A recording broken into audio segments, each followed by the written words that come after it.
আনোয়ারা উপজেলার বৈরাগ ইউনিয়নের Mohammadpur China economic zone এলাকায় ঘরের দেয়াল ভাঙচুর ও গেট লুটের ঘটনায় বিচার চেয়ে সংবাদ সম্মেলন করেছেন এক ভুক্তভোগী পরিবার। শনিবার বিকেলে নিজ বাড়িতে আয়োজিত সংবাদ সম্মেলনে ভুক্তভোগী মোহাম্মদ কামাল উদ্দিন লিখিত বক্তব্য পাঠ করেন। লোকের আবু সালেক ও আবু শহীদের নেতৃত্বে আমাদের বাড়ির দেওয়াল ভেঙে ফেলে এবং নগদ টাকা এবং সংবাদ সম্মেলনে তিনি অভিযোগ করেন, গত 19 সেপ্টেম্বর সকালে আবু সালেক ও আবু সৈয়দের নেতৃত্বে 8 থেকে 10 জন লোক তার বাড়িতে প্রবেশ করে দেয়াল ভাঙচুর চালিয়ে গেট খুলে নিয়ে যায়।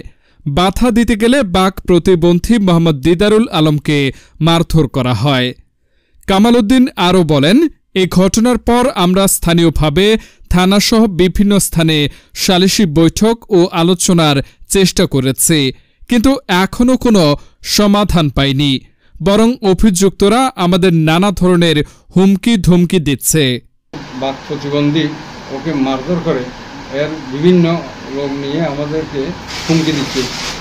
বর্তমানে আমাদের মেরে ফেলবে বলে ওরা, আমাদের পরিবারের সদস্যরা এখন ভয়ে রয়েছে।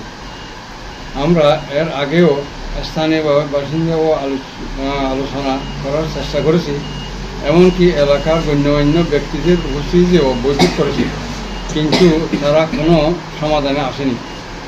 আমরা প্রশাসনের কাছে বিনীত আবেদন জানাচ্ছি যেন দ্রুত এই ঘটনার সুষ্ঠু তদন্ত করা হয়। সংবাদ সম্মেলনে উপস্থিত ছিলেন বাক প্রতিবন্ধী মোহাম্মদ দিদারুল আলম, আরফ আলী, আব্দুল হাকিম, মোহাম্মদ ফারুক, স্থানীয় আহমদ শফা প্রমুখ।